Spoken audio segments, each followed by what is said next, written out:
We're live. Good to go. We're live. Now, what are we going to talk about? Hey, first of all, I want to take a moment to thank all of you for taking the time today out of your busy schedules in the world we live in. Everybody's got something to do these days. We're all pushed for time, but you made a decision to come out here to St. Croix Customer Appreciation Day. And from some of the things that we've been seeing, people that we've been talking to, you've been enjoying it. And we've been thankful, for an opportunity to be involved in this event since day one.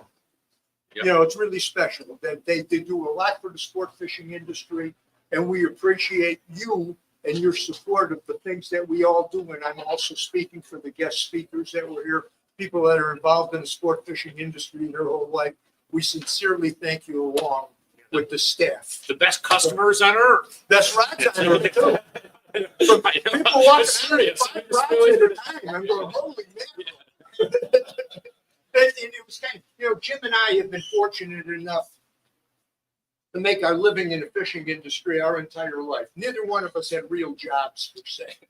We've always been involved in the fishing end of the business. And the vast majority of our time has been involved in the media end of the business. We bleed television fishing shows. This is what we've done all our life. Yes, we do other productions. We did magazines, books, today social media, DVDs, but the world of media has been our world. And we've seen so much come and go and change and impact the sport in so many different ways. And I want to I'm going to talk a little bit before I hand it off to Jim. I wanted to set that up. When I talk about, you hear me say sport fishing industry. The sport fishing industry is made up of 5 elements. A lot of people don't know that. It's the manufacturing end of our business. People like St. Croix that make rods, reels, lures, line, bait shops, tackle stores that sell all this stuff. This is the manufacturing end of our business, a big number. Then there's the marine end of the business, the people that sell boats, motors, electronics. Go fix your boat when something crashes on it to keep you on the water. That marine end of the business is another big segment of the business. The other segment of that business that often is not looked at as part of the industry, but it is. It's the tourism destination part of the business. Places to go. That's part of what we do in the media. People want to know where to go, what's the hot bite, what do you use. Our job is telling people about what is available in the fishing business. This is some of the new stuff. These are the things you do. These are the places to go. People always want to know. They want to know where's a better place for me to go. We get emails, texts, all the where can I go to do this? Where can I get him and Jeremy? Where can I get a 50-inch muskie? Yeah, where can I catch 14-inch crop? Where do I go for jumbo pro? The bay. And everybody, I'm just giving you some examples of what we do. And the tourism is a big part of our business. It's part of the whole. Then the fourth element in that is the media, and that's us. Yes, that's what we do. And there's many people here that do it. Podcasting, what used to be radio shows are now podcasts extended. You got social media shows that aren't restricted to a half-hour format. Yet we still are heavily involved in broadcast marketing and a number of different stations. It's a big part of our media package buy with everything. Our show, Angling Edge, we shoot 26 new shows a year. And then we do Angling Buzz, and we did a refocus on Angling Buzz. Some of you may have seen the new Angling Buzz. It's got a really great, it's been very well received. It's an online show, and our partner's been asking us to grow more and more in some of the online stuff. And that's just the nature of the business today. So you got to do all of this stuff. And then there's the fifth element. Number 5, the Department of Natural Resources Fisheries Department. I'm got to say this carefully. How I deal with it. If they don't do their job, none of us have a job. It's that important. If there is not fish to catch, all four of these other elements of this industry crash. We're all out of business. The impact that a fish has on a community, a body of water, it is gigantic. And a lot of times, the powers to be at state levels, and I figure, don't know how valuable it is to generate money. People will go wherever there's a good bite going. When they hear about the jumbo perch bite going, they pack their bags and they go. You know, if there's a good walleye bite on, what is this lake doing? They come wherever there is fish to catch: bluegills, crappies, catfish, yak, carp, muskies, bass, walleyes, northern pike. There's people that want to go to this place. They want to know how to catch the fish at this time of the year on this body of water. But you're back to fish. Do we have to have the fish? And so we do push on them to move a little bit faster. Today's day and age, with the technology that is available, we're putting a lot of pressure on our resources that we have never seen before. Never. We've never seen the pressure that we're dealing with today on our fish. You know, and they have the purse strings along with the legislators to get the money to make sure that they stock the right numbers of fish in an environment to keep us fishing. We need more fish. The population of fish, nothing wrong. We harvest and catch fish to keep fish. Some cases we have to manage the resources for trophy size fish versus numbers. You know, all of these come into play, but this is what we do in the fishing industry. We have to manage, you know, all of this stuff. We're in there every day working with issues like this with people, you know, to make sure that we got quality fishing all over this country for any kind of fish that swims. And I'm happy to say, by and large, the fishery, especially in the upper Midwest region, is fantastic. We are in really overall good shape. Yeah, we have issues. We have certain bodies of water, but overall, the quality of fishing in the upper Midwest for smallmouth, largemouth, walleye, crappies, bluegills, perch, we're seeing bigger and bigger fish for sure that we haven't seen in many, many, many years.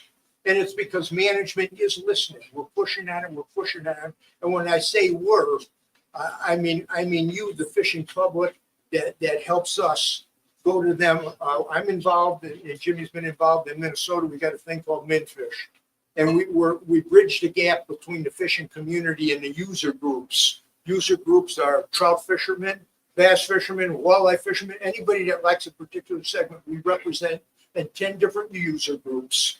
And we go to the legislator and talk about things. We need more boat ramps. We need better ramps. We need more stocking. I can't say it enough. More stocking, more stocking, more stocking, more stocking.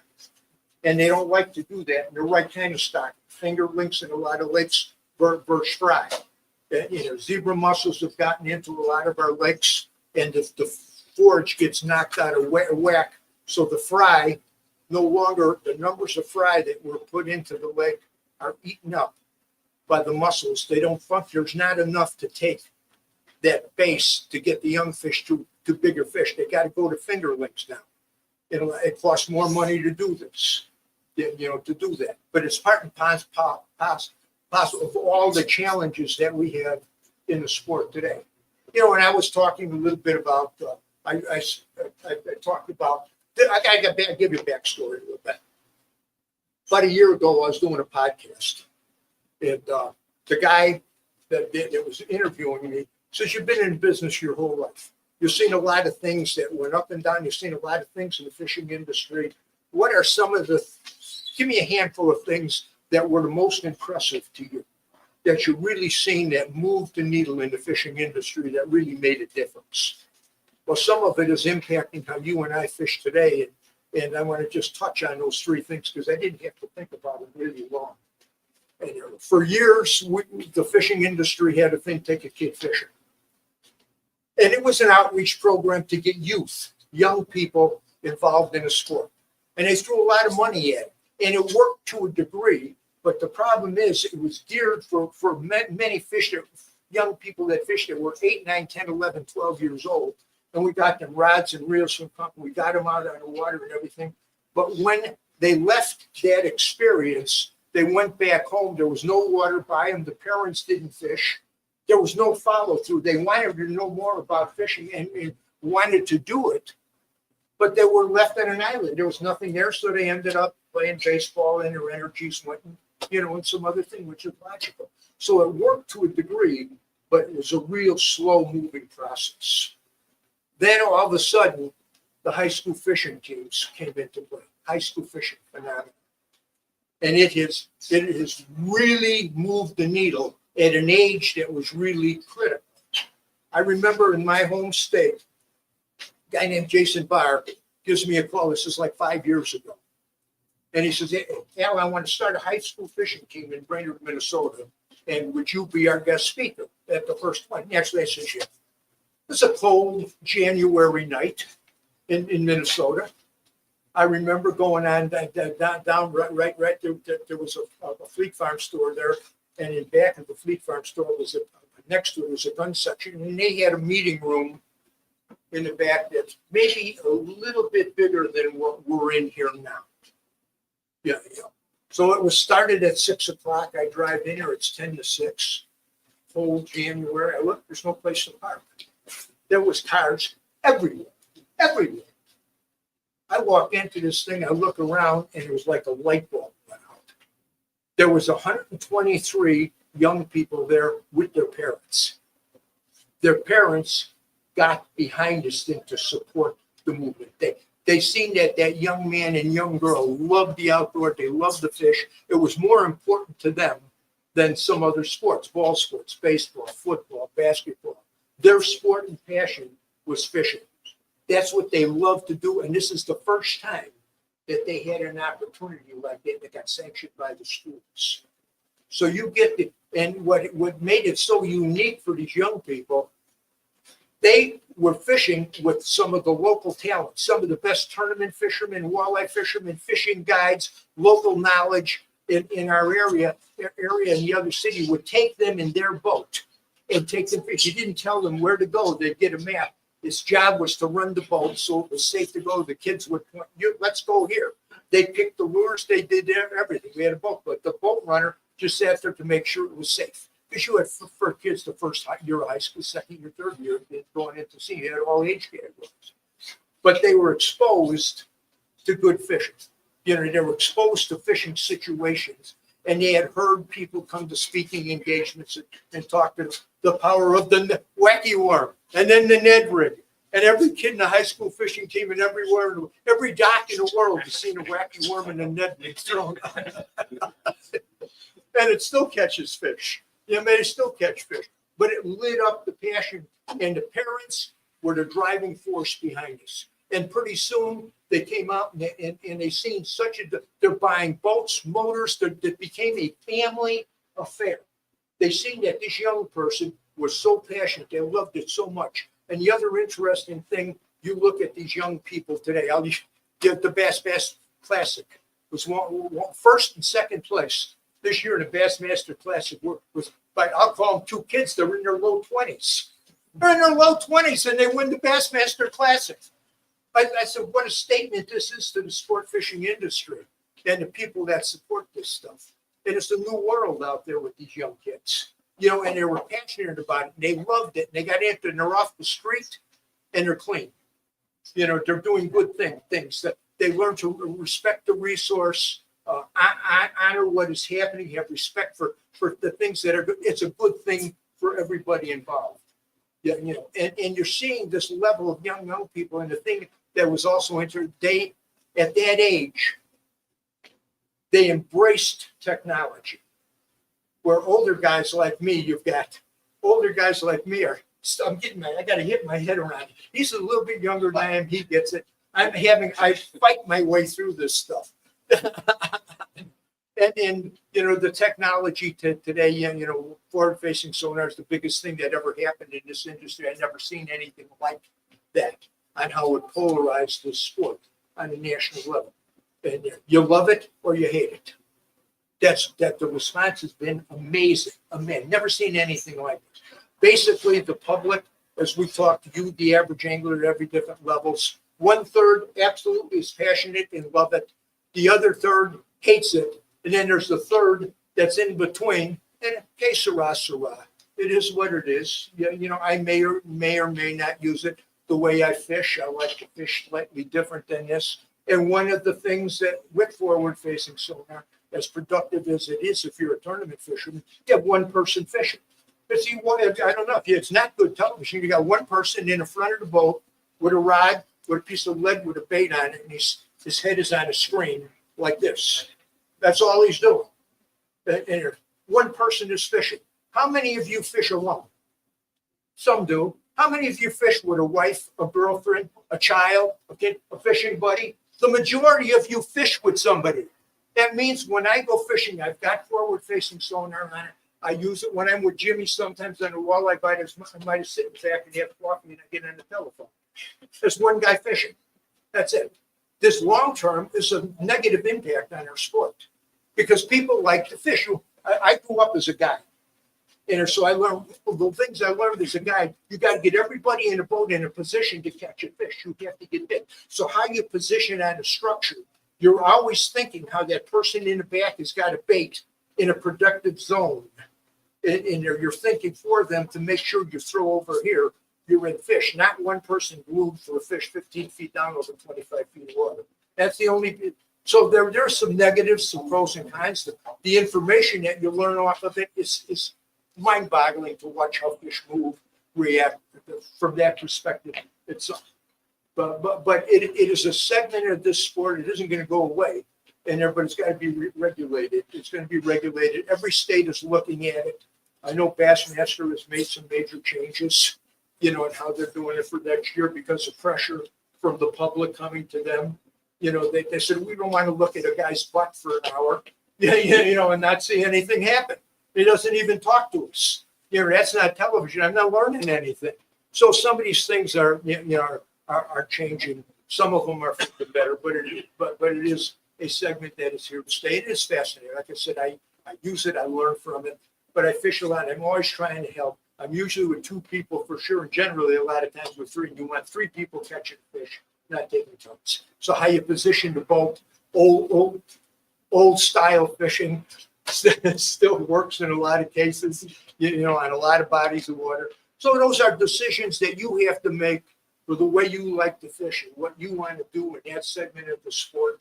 Is there. It isn't going away. We're going to have to manage it a little bit. There's no question. The professional muskie trail team early on, they banned it. And there's been enough research now that the muskie fishery has been impacted by it somewhat negatively. So there's a lot of movement in my state to watch this. To be cognizant. Crappie fishing, that's one thing that we know, one fish for sure. Crappie fishing in the wintertime through the ice, where you got bodies of water north or south, where you get a lot of these mega schools of fish, hundreds and hundreds to a school, sometimes thousands, when they go into these wintering holes, depending on the lake that you're on. You're looking at these fish are in 25 to as deep as 50 feet of water. So every fish you catch is dead. And so you're targeting these groups like this. Where's the management? I mean, how do we control this stuff? Nobody likes laws, legislation to do stuff, but there's got to be some things that are done in some ways. I don't have the answers, but a lot of people smarter than a lot of us are looking at ways to deal with this because it is an issue in some situations. Myself personally, I believe it's too early to make a judgment call on walleyes or bass and how it impacts the fishery. On muskies and crappies in winter, when they go in deep water, it is definitely an issue. Those two for sure. The other two species of fish, I really don't know. And one thing that I did learn over the years after a lifetime of looking at screens, in some bodies of water, there may be more fish out there than I ever thought there was. And that was a real eye-opening as far as the walleyes and the bass going to small. Maybe more fish than we ever realized when we finally see what is in. So this is where, some of the things that we're balancing off, in the sport fishing industry today. There's change is good. You embrace it, it's good. One thing about fish, any kind of fish, they like new baits. They like something different. They actually like this. They get conditioned to something other than Ned Rig and Wacky Worm. That this day will come a little bit, but I don't know when they're going to finally get tired of it. They've been off 15 times. But generally, they like a new bait, a new lure, a new twist, a different presentation, a new shape, some cases a new color. Yeah, and that's what drives this sport. That's something slightly different, newer, and we're tackle junkies. We never get enough of all of this stuff, so we follow it. It's our job to write and talk about it, share it with you. Bottom line is to help you catch more fish, but still maintain a resource that is viable for the conditions that we're faced with today, whatever that's going to be 5 years from now. Right now, it's so short term. We're looking. The industry is cognizant of this thing, and it's the goal is to make fishing good and keep it good. Because right now it is still pretty darn good. We want to stay there. James, I babbled on. I know. I knew I wasn't going to talk. I was going to actually just sit down, which is fine with me. You know what? Actually, I'd like to, before I start talking, I've actually brought a bunch of rods out of my boat, okay, and how I've been fishing lately. Let me first off, what do we target in this audience? Bass? How many people target bass? Walleyes? Crappies? A lot of walleyes, a lot of crappies. Muskies? Okay. Now we know where we're at. One thing I can say, today we actually have unbelievable equipment to find fish. It is flabbergasting where we came from and where we're at today to speed the fish finding process. You can't catch fish where fish don't live. Today's anglers, when you take mapping, 2D sonar, side imaging, forward-facing sonar, down imaging, a lot of people these days don't fish where fish aren't. Years ago, it was pretty easy to fish around spots, believe it or not. Well, I don't think they're here. You know what I mean? Now people drive around with their electronics and go, oh, they're right there. And you drop a waypoint.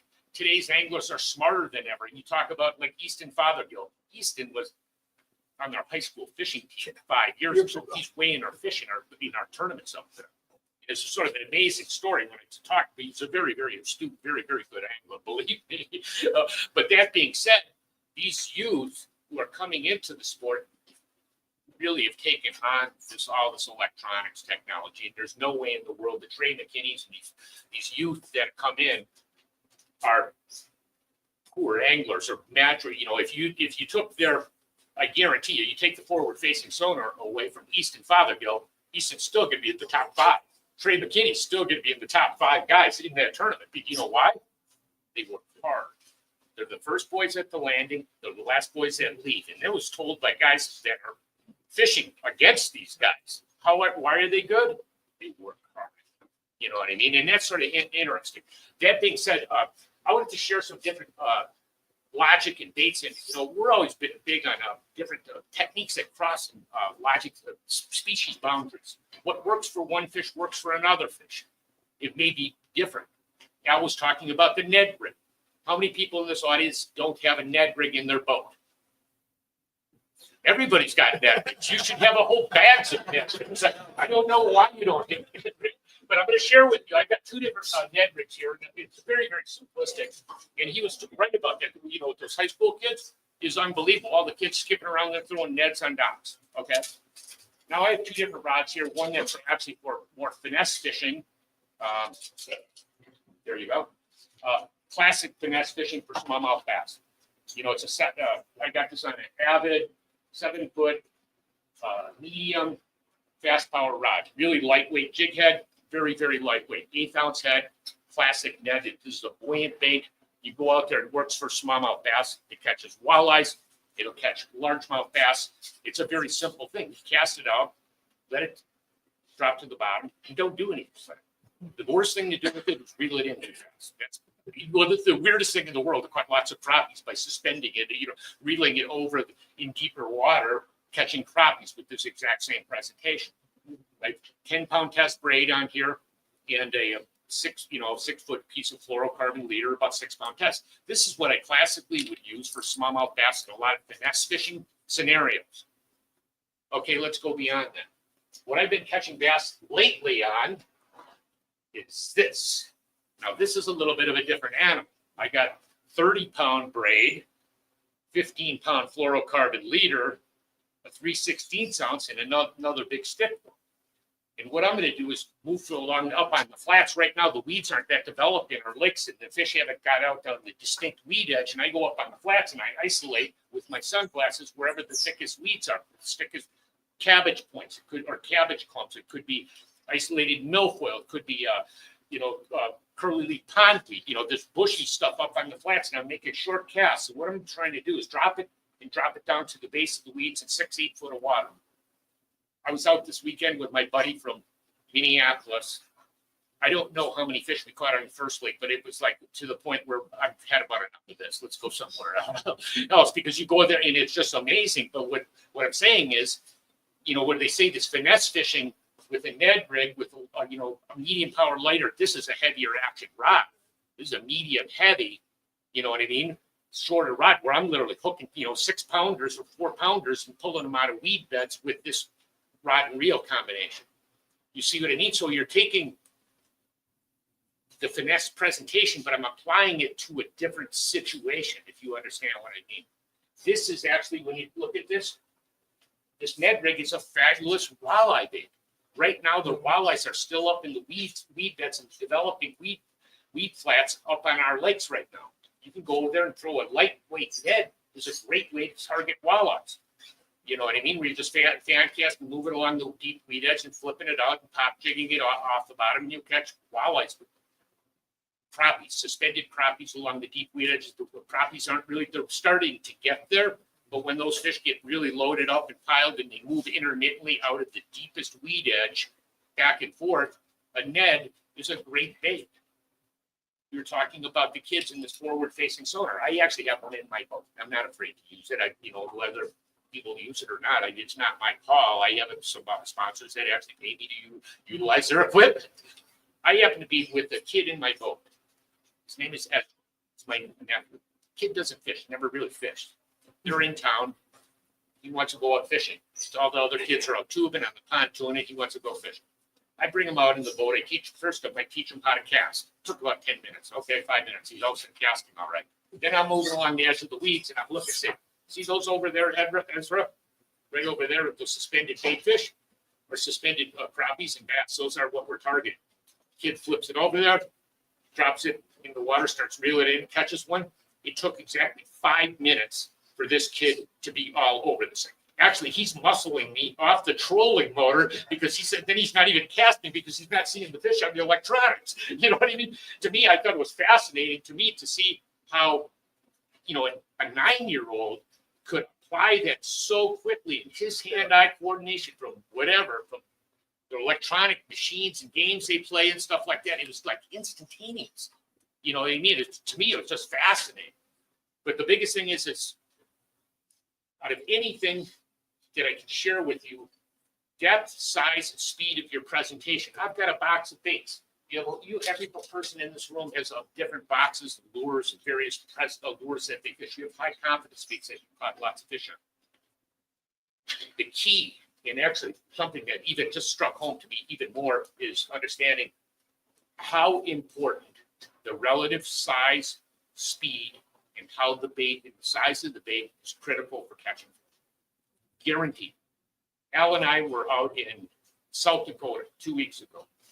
There's walleyes all over these shallow flats. They just got done spawning. They're up in 4 to 6 foot of water. Very, very clear water. We went through there with more high-speed presentations. We're throwing crankbaits and rattle baits and jerk baits as well as shad rats.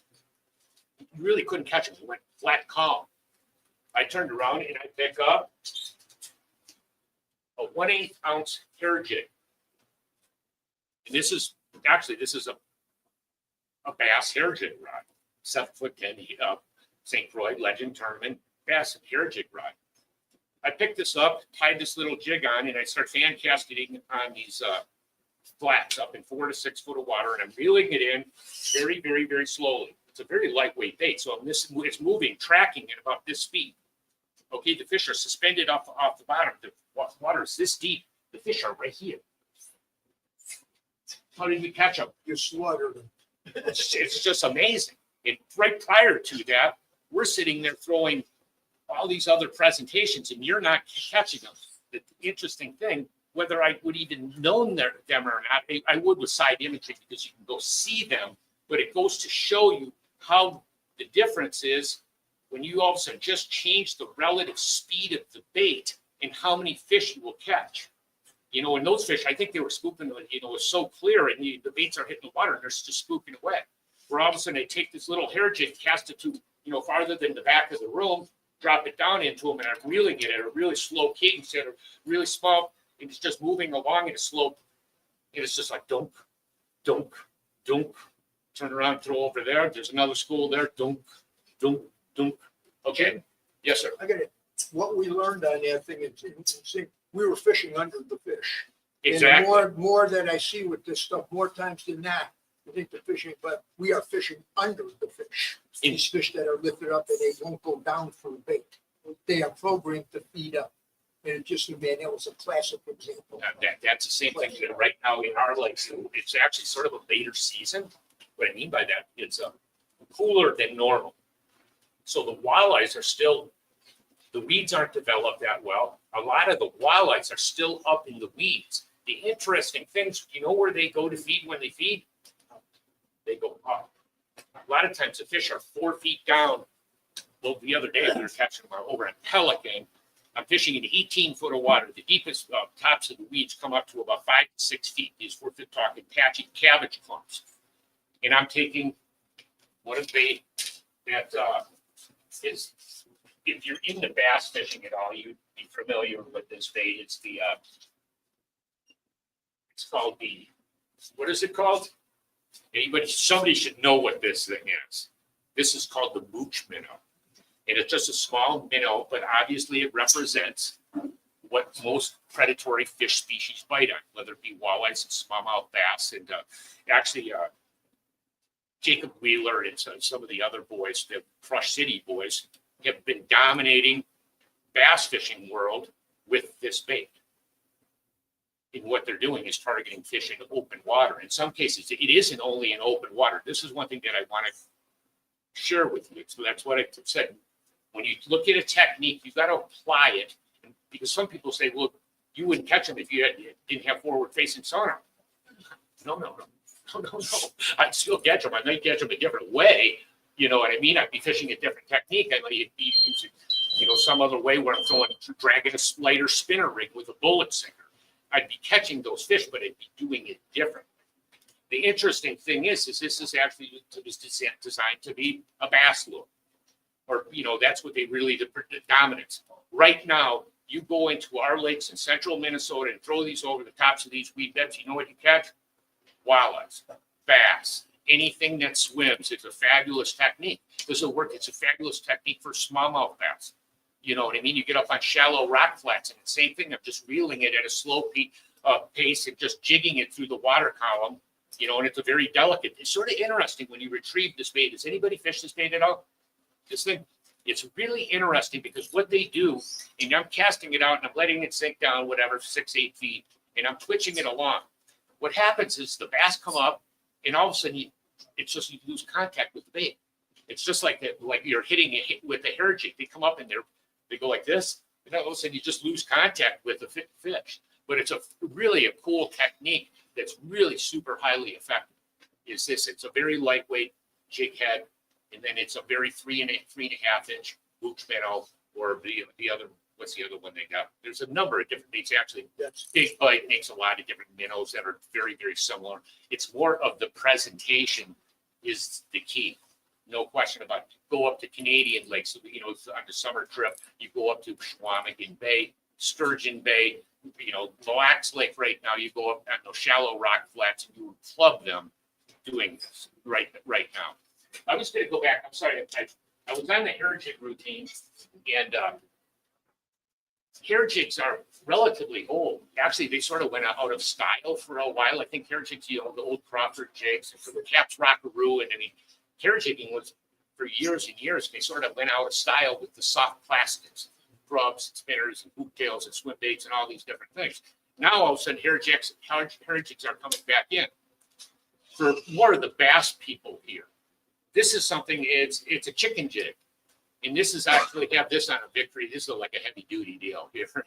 This is more of a big fish bait. It works good for pike and muskies. The same presentation, but it's a great big slop here jig. It's really sort of interesting because when you throw this through the water column, it looks like a big bait. Even though it's a half-ounce bait, this thing falls very, very slow.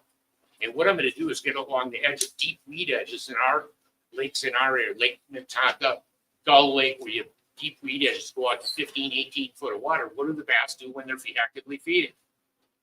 They're suspending high in the water column.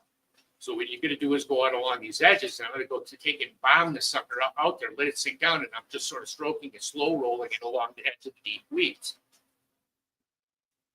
It's like what Al was saying, when you haven't seen it, and the fish haven't seen it in that system, it is magic. It is like yours. It's like flabbergasted. I know with Bradley Leiferman, one of the other tournament guys, bass rats that we fish with around, and he looks at me and goes, they've never seen the chipping jigs out on Gull. It's just unbelievable. 3 to 5 pounders, you go out there wandering over the flats, you're just popping this thing out over the deep flats, and they're just mowing this thing down. You're taking this bait, and some of them were using a real big white one, and it's moving slow. So it's just sweeping like this. And it's just like, yeah, you know what I mean? It's just one of those things. It's a really super cool technique that you can apply to, I don't know. All I can tell you, big pike, and you will catch some big walleyes, and you'll catch some big largemouth bass with this technique. Actually, I've got some bigger ones that I use for muskies, which is actually it's actually a double piece. It's like double the size. But when you see it in the water, anybody who looks at this thing right away, that's a winner. That will unquestionably catch fish because it really looks so lifelike. I want to go back to one, and I'm going to go. This is going to be my last piece, and I'm going to talk about swim baits. Swim baits are such a dynamic lure that you can work for so many different fish species. I got a really bright one. It's a snap jigging rod for walleyes, and what we're going to do is in the right conditions, get a little wind blowing up on a shallow rock or weed flats, and go take this and snap it along the edge of the deep weeds where you want the sparse weed clumps where the weeds are just starting to taper off, and you're casting it out, let it sink to the bottom, and popping it off the bottom, let it fall, popping it off, let it fall. What's really critical about that is, how do I say this? The balance of the speed at the head of the weight you have. The head weight is really critical. Depth, size, speed of the bait, but the depth and how fast it's moving is huge. And you can manipulate that by changing the head weight, even changing the body. If you put a fork-tailed bait, it's going to fall a lot faster. This boot tail or a swim bait tail slows the drop speed of the bait. And you say, well, does that make that big of a difference? Oh, man, I can tell you one thing. I've seen it time and time again. You put a straight-tailed bait on where it's a lot more erratic, you'll catch more fish. And then sometimes you put that slower drop speed where it's slowing the drop speed and it's got more slow rolling retrieve, and you'll catch more fish. I mean, not even a question about that. And you say which one's best. You have to experiment with the baits. I can't give you my confidence, but I do know one thing. It is amazing because all of a sudden you get the right combination. I know when you were out to shoot a piece with Daniel, and Daniel starts slowing it down, and he's using the slower head weight and the slower, and he's catching more fish in back of Al. That means something, you know what I mean? Because he's a very, very good pop or snap jigger. I can guarantee you that. Very, very serious about. I got another one here that's a really cool one, and this is one of those ones that for smallmouth or for largemouth, for smallmouth and walleyes. And I actually have this on a live bait rod. And you know why? I have it on a very lightweight head because I'm fishing this just like I'm fishing live bait.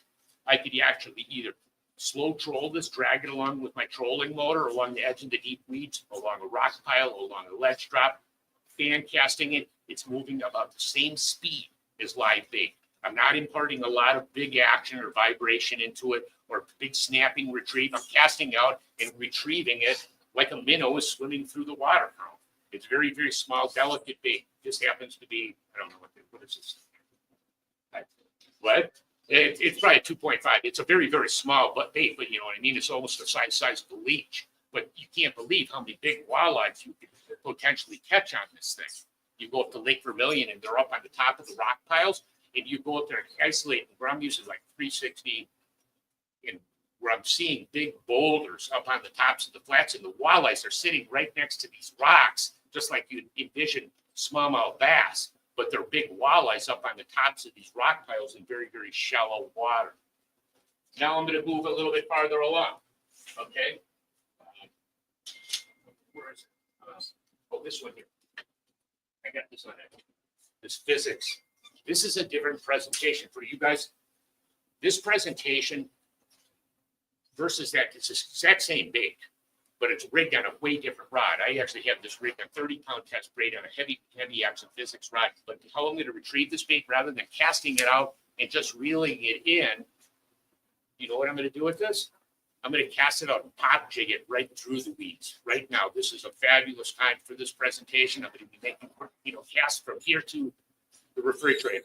And I'm going to pop it in and out of the weeds. Right now, the bluegills and everything's not set up on the deep weedage. They're up in these clumps of weeds. And I'm going to use a snapping retrieve with an open hook. And I'm going to literally rip it through the weeds. And it is unbelievably effective for catching fish right now. I mean, this is the technique where you go out on our flats and you get up on these big, expansive flats where the fish aren't out on the distinct weed edge on the tips of the points and the inside corners of distinct spots. The fish are up on the flats. So what I'm going to do is comb over there through it really quickly, and I make it just flip it up, pop, pop, and you're reeling it fast. And it's incredible because the way to hit it, you will pop the bait, and all of a sudden it's dropping and it's on. you see what I mean? You're popping the bait, it shoots out like this, and it shoots out like 4 feet, drops back down, and the fish is just on instantaneously. You know what I mean? And that's where I'm talking about swim baits as a whole. For you to get really good at any presentation is to have a whole repertoire of different ways to fish an individual style of lure. That's what I'm saying. Like a swim bait, I fish this for largemouth bass. I use this exact same thing for muskies that are this big. I use this exact same one for crappies with this big when they're suspended up over. You see what I mean? It's the exact same presentation, but it's you utilizing the baits in your box to the full potential. That's what I'm saying. That's what, it's a fabulous technique for catching so many different species. And I've become sort of a real swim bait junkie ever since it really came on. I know that Pat spoke a little bit about this technique here. I don't know how many people fish with the drop shot rig. This is a really cool deal. Realistically, I could literally catch walleyes, smallmouth bass, largemouth bass, bluegills, or crappies on this exact same rig. 2-aught hook, eco hook, small drop shot rig. I wouldn't have to change a thing. Nothing. Not the rod, anything. You just go out and catch fish. We were out last year. I was with my brother, Bill. We're on a lake in central Minnesota. It's got deep weed edges, and I'm fishing around the perimeter of this thing. It's late summer. The weeds are really well developed. I got a Tokyo rig and a punch rig, like a 3/4 to 1 ounce jig that I'm, going around this hump. The weird thing is, I see the fish everywhere. I can see the bluegills and I can see the bass. I fished all the way around the hump, and I said, "Really, I've had about enough of this." I pulled this thing out. I didn't go 30 feet, and I caught 6. Willie says, "I need a drop shot rig." And what I'm doing is simply taking this and right along the deepest perimeter of the grass, and I'm dropping it directly below the boat and jiggling it up and down off the bottom and going dunk, dunk, dunk. You see what I mean? We just fished around that whole hump and never caught one. We went back around the second time and caught 20 something.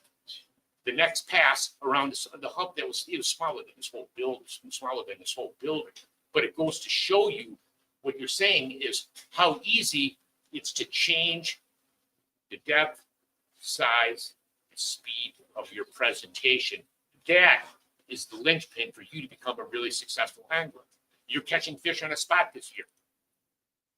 You decide, well, there's no more bite. Before you leave that spot, try to fish some other baits through there. tried the depth of bait, where it's moving in the water column. Is it on the bottom, slow, really crawling, not even dead sticking retrieve? Is it bouncing up and down really fast? Is it a swimming retrieve?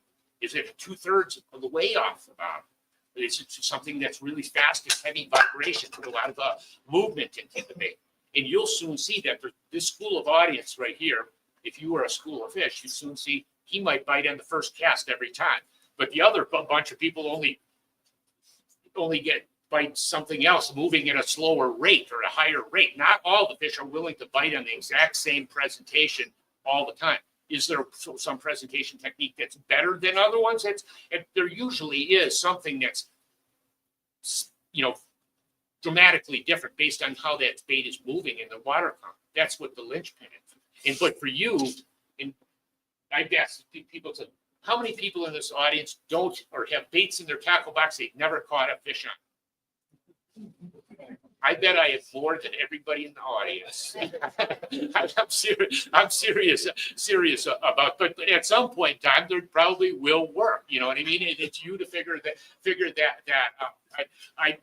I don't know. We could open it up for questions. How about that? We got a little bit of time left here before we got the musky gurus coming in. Yes, sir. Al brought up a comment. First of all, thank you for your presentation. Appreciate the comment. You mentioned a comment about tourism, fry, and then about zebra mussels. I've got a question for you, and I think many of us are perplexed if there's even a common ground with wake boats and impact on fisheries. It's a huge problem. It destroys shoreline habitat. It's destroying fishing. It's a major problem.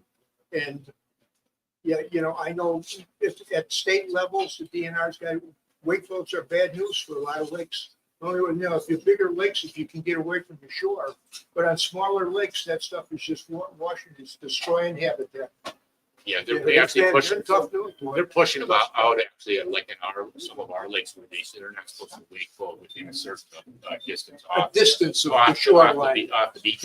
That's one solution. I know we got some of the people on my lake. It's a relatively small body of water, and my wife couldn't believe it because we had a wake boat that comes in there. Not only that, they're playing this weird music and we just pounding. My wife looks at me and says, "We got to go over and talk to them." But you know what I mean. But it's useful. It's public water, and if they want to go do that, I guess they can. I would rather have them not. And they've actually tempered down a little bit. I don't know if somebody went over and had a little chalk talk with them, but that is true. But the fact of the matter, angling is really, really good these days because we can gather so much information on a given lake. And you go online and, YouTube and Facebook and Instagram and all these different things. And even not only that, at time of the year, you can go to a specific lake at a specific time. You can go find that information so quickly.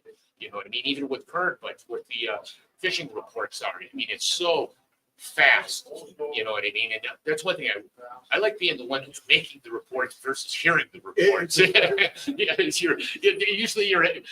by the time you hear about it, it might be a little bit over. I shouldn't say that, but yeah. Yes, sir. What is your favorite all-around panfish It's the, it's what is it? 7? 7-foot light extra fast. That's it. For all around. Yeah, all around 7-foot light, the extra fast tip for the action, and we make them in a panfish series. The Avid panfish and the Legend of the panfish. That's a really good. That's great for the interesting thing because so many different